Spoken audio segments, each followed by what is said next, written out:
Swayam Prabha. Digital India. Educated India.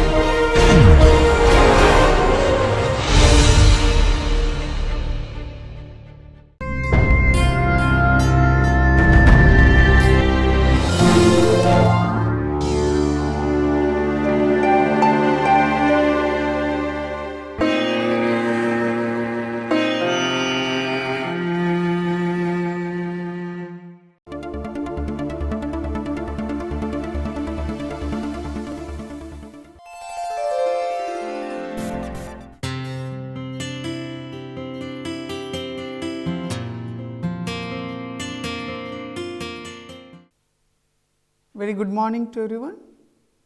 So, we are continuing our lecture series on advanced hydraulics, and we are in the last module called turbines. In the last lecture, we had described about pumps, that is pumps, how they are categorized. They are categorized as PDPs and dynamic. In PDPs, there are reciprocating and rotary pumps. We also suggested the types of dynamic pumps that are available. Centrifugal pump is one of the main dynamic pump, and we were trying to analyze the centrifugal pump. For that, we use the Bernoulli's principle and angular momentum principles. So, we suggested about the angular momentum, right.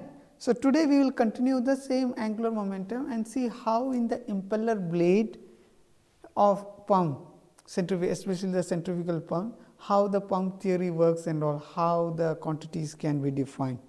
Then subsequently we will go for the go through the other aspects of pumps and turbines if possible.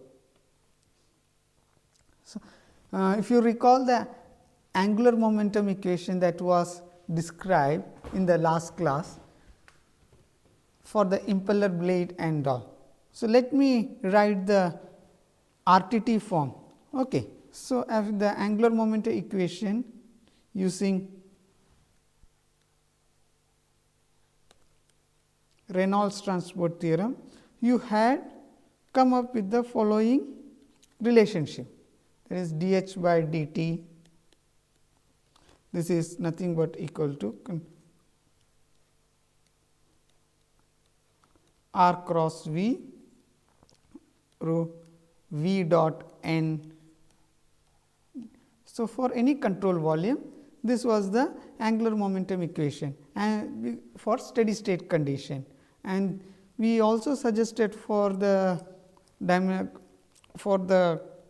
case which we are dealing right now, this can be given as R cross V at the outlet into the rate of mass that comes out through this particular surface minus R cross V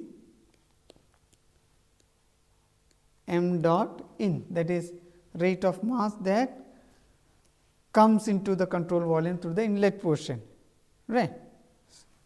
Normally, as we are dealing with steady state condition, m in, that is the mass that is coming out and mass that is going out, coming in and that is going out, they will be same, which can be given as rho q, right. Let me ask you, say, or just by this particular small figure, say we suggested flow comes axially into the impeller, right. Flow comes axially into the impeller, and let us suggest this is the portion of the blade, impeller blade. So, we have this can be given as one small circle of radius r1, one big circle. So, this is the impeller disc, this is the small disc, the outer disc, and you will be having impellers of the following form like this, right, impeller blades. You have seen a snapshot of the impeller blade and all, right. So, let us assume these particular quantities now say this is radius r1 and this is radius r2. So, in this case, if we suggest that there is a tangential velocity at this location, you know that water comes here, hits the blade. So, this is the starting portion of the impeller blade. I will just elaborately draw that particular portion again. That will be, say, if you consider this particular any blade and all. Okay, I can just again draw it. So, that way it will be much better clear. This is the inner radius, and so this is an expanded view. So, please note that this is not the actual this portion. So, this particular portion it has been just expanded.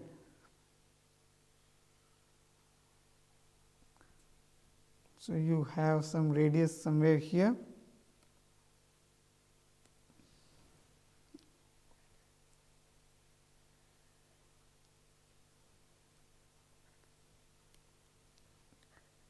R1,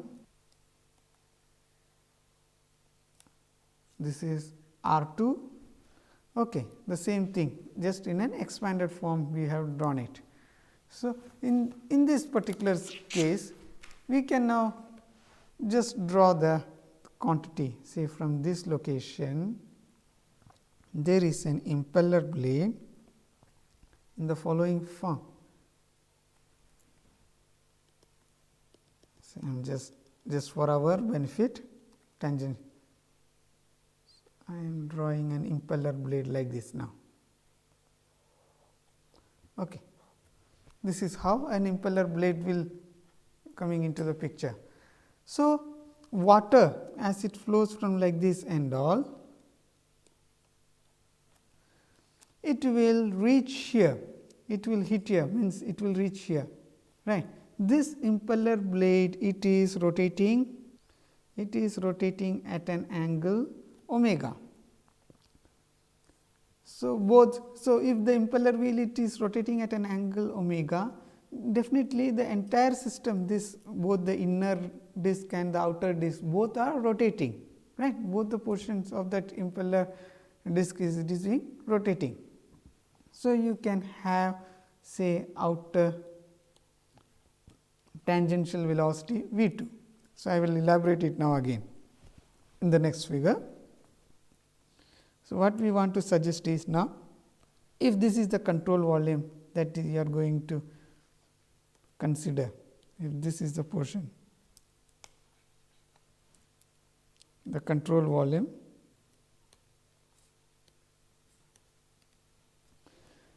so you can have now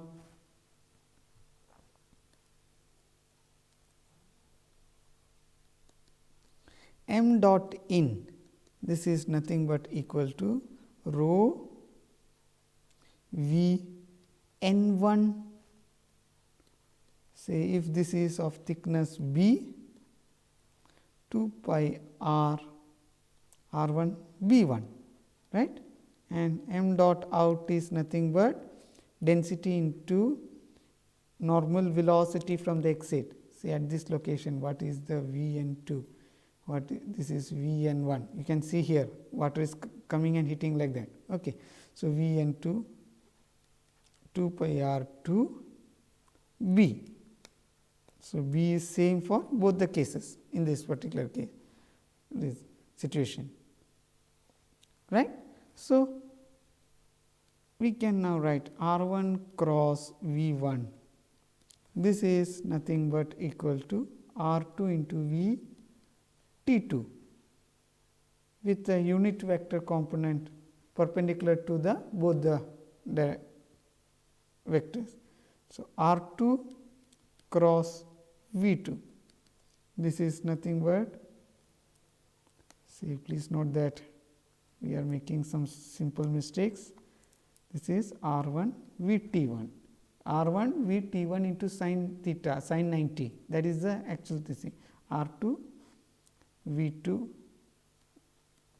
the component, that vector will be perpendicular to both R 2 and V 2, like this you can suggest now. So, therefore, you will be writing sigma m 0, that is called the torque, is nothing but equal to rho q, that is m dot m in dot and m out dot, both are equal to rho q, right. So, rho q into R 2 V T 2 minus R 1 V T 1, right, that is having, that is perpendicular to the thing. So, this is the torque that has to be applied to the system, pump system. So, here actually when it, if it is rotated in that direction perpendicular to both R and V, if it is rotated, that is the torque that is needed to be applied. So, these are called some Euler's turbine machine equation. I can just again elaborate at this particular portion now. You can see here, water comes at a particular velocity. So, let us assume that the tangential velocity at the impeller inlet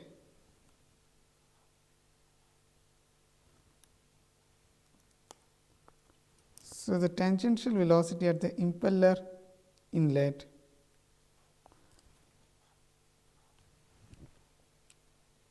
let us, that is at the impeller inlet, that is impeller is at a particular angle like this. So, this particular angle, let us assume it to be some angle called beta 1. So, the tangential velocity, let us assume to the impeller direction be w 1, fine, and let us assume at the exit point at this location, the tangential velocity to the impeller blade is w 2, fine. Like this you can assume certain quantities. So, water will be entering at the tangential velocity of the impeller blade direction like this. It will flow through this like this and it will come out like this. That should have been the theoretical situation, or if the disk is not rotating, this is how the flow could have occurred. Now, the disk is rotating at an angular velocity omega. If this is rotating at like this thing, we are suggesting that, so this disk is rotating, it will be having, this disk will be having a velocity in this direction, that is called u 1. This is nothing but equal to omega r 1, a tangential velocity. Similarly, at the exit point also there will be a tangential velocity due to the rotation of the disk, right, u 2. u 2 is equal to omega r 2, right. Like that you have now suggested components of velocity. So, there will be now a resultant velocity at the inlet portion of the blade, impeller blade. There will be a resultant velocity, which I can just give it in a different color now. So, there will be a resultant velocity, say I am just writing it as V 1, this is the resultant velocity. A similar resultant velocity can be taken here also. So, this is how the exit occurs, that is, although water is coming out, means going like this, due to the rotation of the blades and all, water will come and splash like that, it will come out like that, right. So, this is the resultant velocity of water at that outlet of the impeller blade, and this is the resultant velocity at the inlet of the impeller blade. So, like that we have the directions now. So, these components, these resultant velocities V 1, that is inlet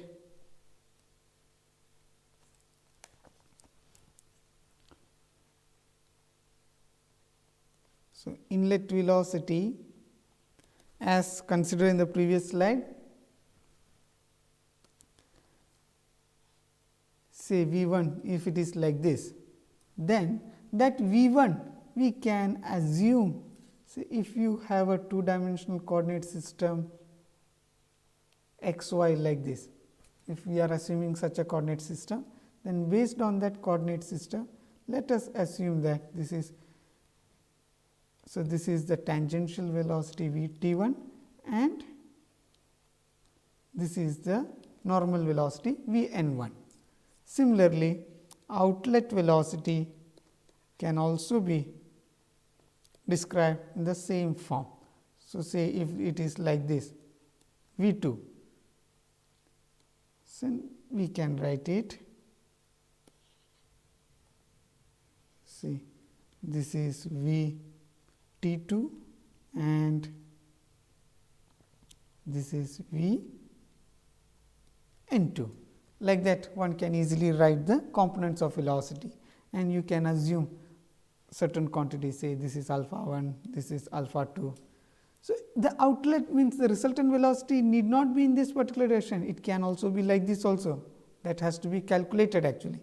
So, one can infer it like that. Now, using the same previous case, we have mentioned the net torque equation, right. So, the torque, so torque I can now write it as T 0, this is nothing but rho q into R 2 V T 2 minus R 1 V T 1, like this I can write it. What is that property of this torque, means why we want to describe this torque quantity? We have suggested that we have to give external power supply to the pump system. So, how much power should be supplied? So, power supplied, it should be equal to the angular velocity into torque.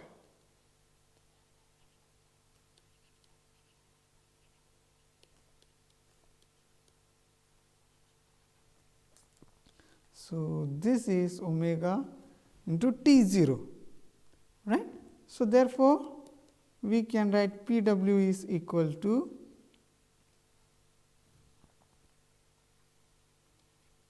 rho q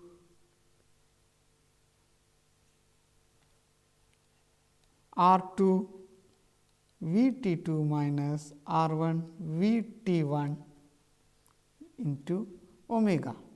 So, what is R 2 omega and what is R 1 omega, right. So, based on that you can write it as u 2 v t 2 minus u 1 v t 1. So, this is the power supply.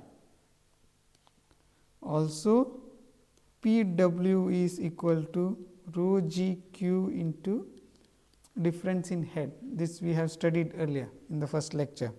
So, therefore, del H now can be computed based on the power supplied P w rho g q. This is nothing but equal to 1 by g into u 2 v t 2 minus u 1 v t 1. Okay. So, these equations are combinedly called, give it in a box, so this particular equation as well as this equation. So, combinedly we refer them as Euler's turbine, or you can say Euler turbine equations, right. So, these quantities are referred in that way. So, we will do one example problem related to these features of the impeller blades. Just carefully look into the question. A commercial centrifugal water pump has the following impeller details. The inner radius R 1 is equal to 10 centimeter, outer radius R2 is equal to 18 centimeter. The angle of the blade at inlet with tangential of the inner disc, it is 30 degrees.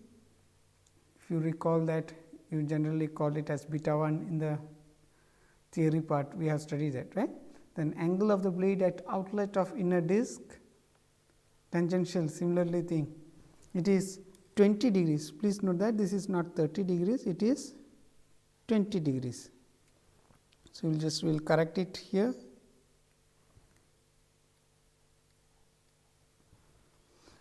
The angular speed omega is equal to 1440 rotations per minute and the impeller disc thickness is 5 centimeter.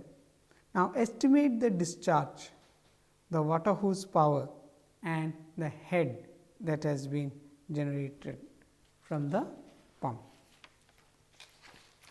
Can you solve it? So, it is a very, we have to go through the basics itself. Just recall the figure, right. So, you have this impeller, this thing beta 1 is given 20 degrees, beta 2 it is given as beta 1 is given as 30 degrees, beta 2 is given as 20 degrees, omega this is also given. So, all the quantities are given to you. So, we will be suggesting now the following quantities. So, given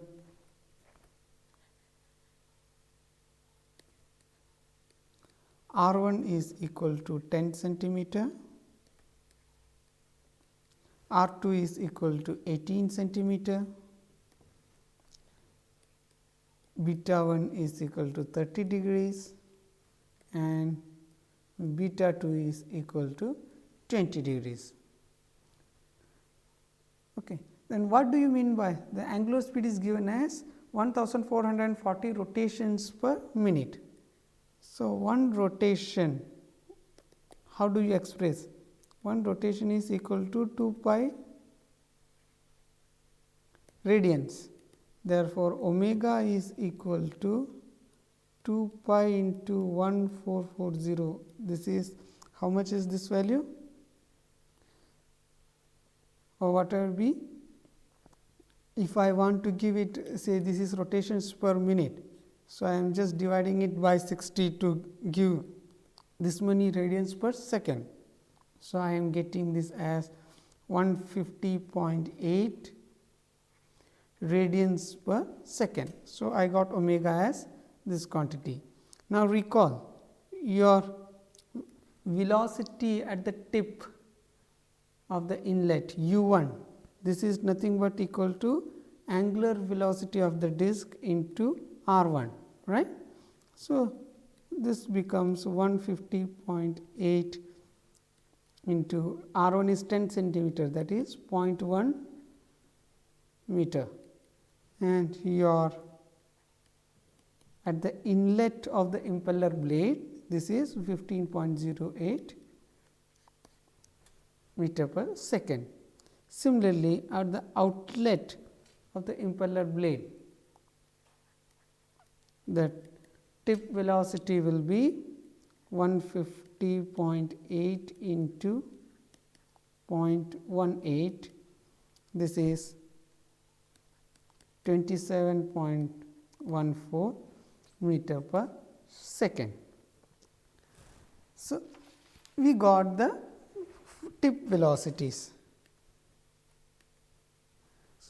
Let us now suggest that for the design condition, usually when you design impeller blades and all, we design it in such a way that the resultant velocity at the inlet is having only the normal component, that is the tangential component, the resultant tangential component for the normal for the resultant velocity is considered as 0, or you want to design it in such a way that the tangential velocity there it is 0.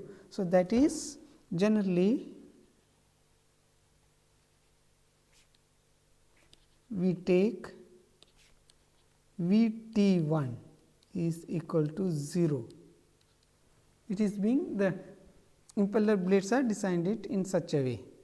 So, therefore, whatever velocity is the resultant velocity is V1 at the inlet. This is same as the normal velocity Vn1, isn't it? Now, we can suggest the following quantities. You have the tip velocity in this direction 15.8 meter per second. This is u1 at the inlet, and at the inlet we have suggested the resultant velocity v1, right. V1 is like this, it is a normal component, and the angle of the blade we have given it as beta 1, right, isn't it? So, we can now write the following quantity. V1 is nothing but equal to u1 tan 30 from this particular figure. So, V1 is equal to 15.08 into tan 30, that you know that is equal to 8.71 meter per second. Therefore, discharge Q, this is given as, recall that discharge equation, 2 pi r1 into B into Vn1, right. So, this is 2 pi into 0.1 at the inlet, B is 5 centimeter, right. So, 0.5, then 8.71, this will give you 0.274 meter cube per second. So, this is the discharge in the motor, sorry, in that particular pump you have the discharge 0.274 meter cube per second. So, we are assuming steady state conditions. So, this discharge will be maintained as such. If you want it in a practical form, this is nothing but the discharge from the pump is 274 liters per second. What is Vn2 now? Normal velocity at outlet. What is Vn2? Vn2 is nothing but Q by 2 pi R2 into B. So, 0.274 2 pi into 0.18 into 0.05. This is nothing but equal to 4.85 meter per second. Okay. So, at the outlet,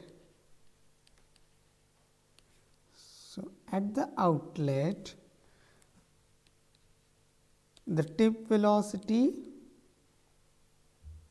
of the blade u2 is equal to 27.14 meter per second. This we have already suggested now. So, let us give it like this now.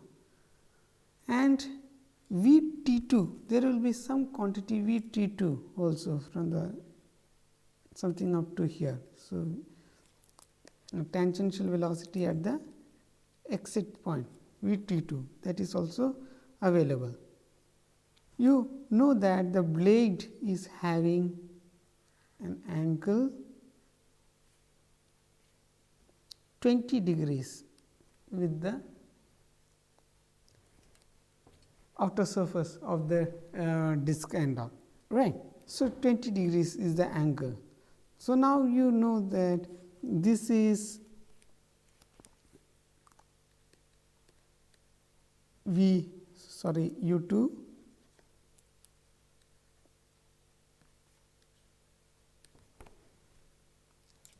So, the resultant velocity V2 will be something of this form, right. So, we can now easily calculate, compute what is Vt2. you can see from the quantities here, this is V N2, V T2, like that one can easily compute it. So, V N2 by U2 minus V T2, this is equal to tan 20. Am I right? So, just rearrange the terms here. You will get U2 minus V T2 is equal to V N2 by tan 20. Again rearrange, substitute the quantities, you have 27.14, or okay, let me give it, suggest like this. So, V T2, the tangential velocity at the exit point V T2 is nothing but U2 minus V N2 by tan 20. Substitute the quantities, this is 27.14 minus 4.85 by tan 20. This will come to be about 13.81 meter per second. So, this is the tangential velocity at the exit point of the impeller blade. So, power delivered to the fluid. How will you calculate power delivered? You recall the Euler equation, Euler turbine equation. Power delivered to the fluid, I will just demarcate this. This is nothing but PV is equal to rho Q U2 V T2 minus U1 V T1, right. Now, what is U1 V T1? You know the tangential velocity at inlet point, it is 0.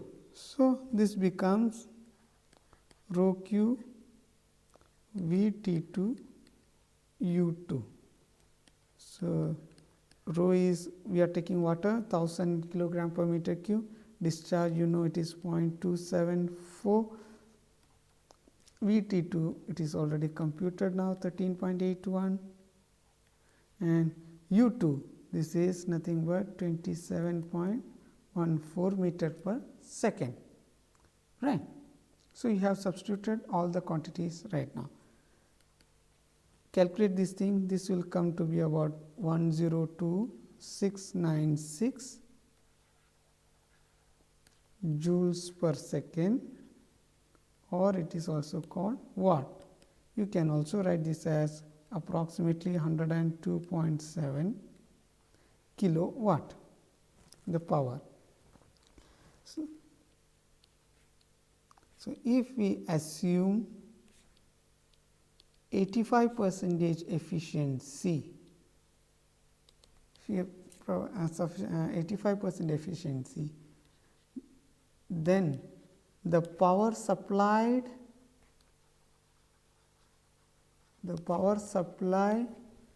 to the pump set, this is equal to 1 by 0.85 into 102.7, it comes to be approximately 120.8 kilowatt. So, you need to provide a power of 120.8 kilowatt in that case. Now, how much is the horsepower? You can easily find horsepower. So, 1 horsepower is approximately equal to 746 watt.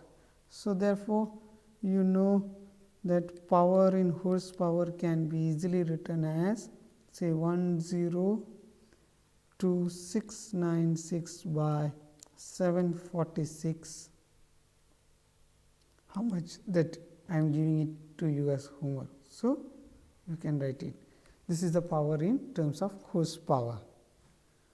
Change in head. Change in head, it can be given as del H.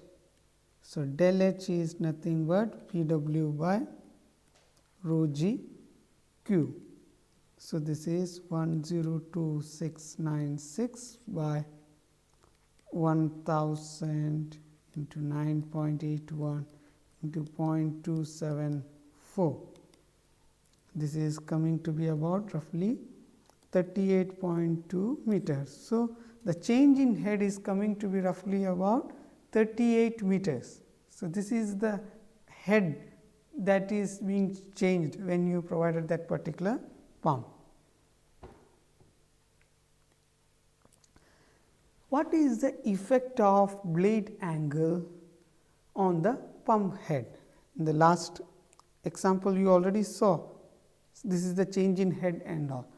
So, in some cases it depends on whether if you want more discharge or whether if you want more head displacement or change in head, whichever is the objective, based on that you have to select the pump. So, what is the effect of blade angle on the pump head? This del H term, whichever was quantified, it is called the pump head. So, if we neglect the inlet angular momentum, as we have seen in the last example, then we can express the power, means we can usually express power as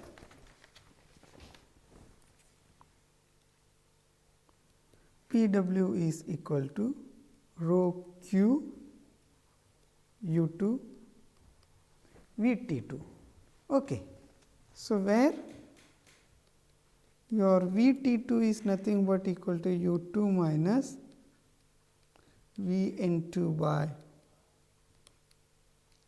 tan beta 2, then V n 2 is nothing but equal to the discharge by 2 pi r 2 b. We are assuming the thickness b is constant. So, then you can now easily write the pump head or change in head. It can be written as del H approximately equal to 1 by G u 2 into V 2. Recall the earlier portion. So, from that you can easily write it now in this particular way. What is this quantity? You substitute 1 by G u 2 and V T 2, you know it is nothing but u 2 minus V n 2 by tan beta 2, right. So, this is nothing but u squared by G minus u 2 q G, and what is this? V n 2 is q by 2 pi r 2 b. So, that quantity you are substituting it here, 2 pi r 2 b tan beta 2. Like this you are getting the relationship. What is the physical meaning of this quantity now? U 2 means you can see that del H it is something related to discharge as well as the vane velocity, right. So, u 2 square at the vane velocity at the exit point of the blade, right, u 2 squared by G. So, how will you quantify the thing? So, head varies, I can just write it like this also.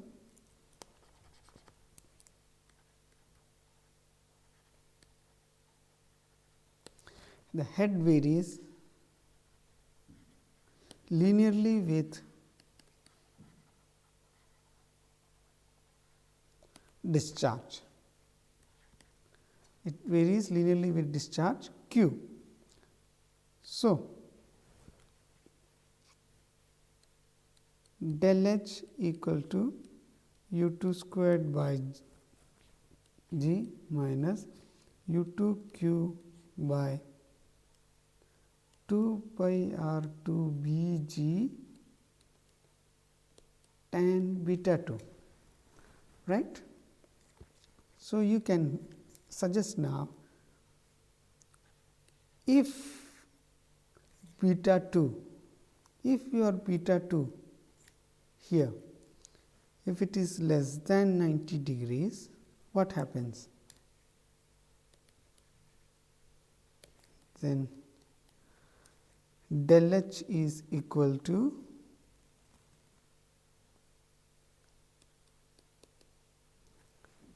del H is positive. If beta 2 is less than 90 degrees, it will be always positive. Why?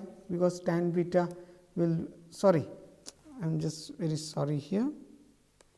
If it is beta 2 is less than 90 degree, then del H will be positive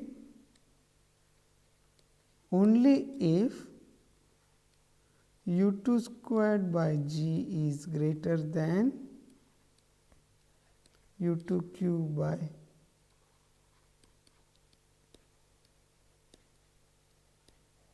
or u by g is greater than q by 2 pi r 2 b g tan beta 2, like that one can say, isn't it? If beta 2 is greater than 90 degrees, then del H is positive, because you know u2 squared by g, that is a positive quantity, and here your minus and minus quantity is coming. So, it will become totally positive. Fine. So, I can now write the same quantities in the following form. You can represent it by the following picture, means whichever is being suggested, del H versus q if you plot it. So, this I can suggest that this in this particular diagram, this is for beta 2 less than 90, this is beta 2 equal to 90, and this is beta 2 greater than 90. Like this you can infer from this particular picture. Next, what we would like to see is axial flow pumps. Till now the centrifugal pumps whichever we have studied, they are radially flowing pumps, means although they are dynamic pumps, flow into the impeller and all, they are in the radial direction, that is from the impeller location base, it will just radially divert through the impeller blades, right, to the diffuser section and subsequently to the outlet section and all. There are pumps which allow flow in the axial direction as well. So, we have axial flow pumps where the impellers are rotated in a concentric cylindrical casing. So, they will be rotated in that concentric cylindrical casing, and they will be having some rupture points where it is connected to inlet and outlet in the alternately it will be connected. So, direction of flow through machine is axial, unlike in centrifugal pumps. The flow characteristics of axial flow pumps, it is being given by this following picture here. If you plot Q versus change in head or pump head, or Q versus PW, or Q versus efficiency, you will see that there will be a maximum efficiency at a certain particular discharge. Okay. Beyond that, if you increase the discharge even slightly, there will be a rapid decrease in the efficiency. Similarly, if you decrease, means if you have less discharge compared to that particular value, then also the efficiency decreases. You can also see del H versus Q. If the pump head, if it is lowered, you will get higher discharge, right. Efficiency, similarly power it is more or less, means you are not comparing that much. So, this particular feature of axial flow pumps play a significant role. You will see that the blades of the axial flow pumps, as they are fixed to a hub, the disadvantages of the axial flow pumps are, so hub means some particular this thing where the blades are connected like this. Okay, such quantities are called hub. So, the blades of the axial flow pumps impeller fixed to a hub. Then the disadvantage are they develop low head, steeply descending efficiency curves, and there may be regions of instability for pressure and volume at low discharges. The next quantity which we would like to study is mixed flow pumps, where both radial and axial flow occurs in the pump. So, that have configurations in between those things. So, you can suggest now the impeller consists of a conical hub as it is suggested here. This is a conical hub with blades attached. These are the blades attached. The flow into the impeller is axial. You will have flow axially here. Then it will go radially gradually. Then through the impeller, both radially and axial flows are occurring, as it has to flow like this, not only in the radial direction, it has to flow like this also, it has to cover this. This is the outlet portion. So, this much portion it has to cover. So, it has both axial and radial components. So, advantage of these flows are that they offer large these pumps are they offer large discharges. They can be easily arranged in multi-stage units. Its efficiency is quite high, means they have nearly 90% efficiency, and you can use them. The next category of pumps which we told, means we suggested that there are two categories of pumps, dynamic pumps and positive displacement pumps, right. In the positive displacement pumps, as we have mentioned earlier, positive displacement pumps, they are different from the dynamic pumps. They some of the pumps we have studied, reciprocating pumps, rotary pumps, rotary gear pumps, rotary vane pumps, rotary piston pumps. We will just briefly give a we just quickly look into these aspects. What is meant by reciprocating pumps? So, reciprocating pumps, it consists of a piston moving to and fro in a cylinder. You have a piston moving to and fro in a cylinder. So, the piston is driven by a crank like electric motor or IC engine, etc. So, in that the piston is driven by a crank or electric motor, IC engine. I will just give a diagrammatic representation of this thing.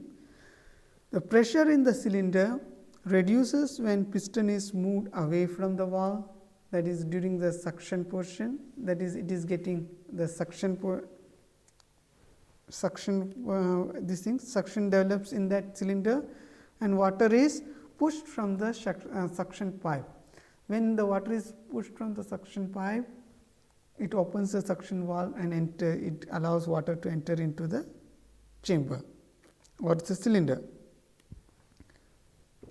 So, when the piston subsequently, as it reaches the limit, then the piston moves in the opposite direction and it tries to close the cylinder.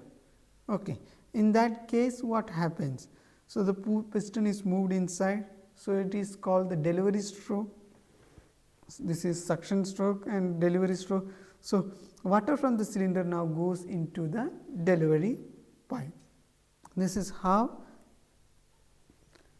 the reciprocating pump works. So, this cycle is repeated several times, and based on that the efficiency things are noted there. Say if I just draw a cylinder like this. Okay. So, I am just connecting it to a small valve here, small valve here. So, this is a closed cylinder. A piston Okay, I can give it in a different color also.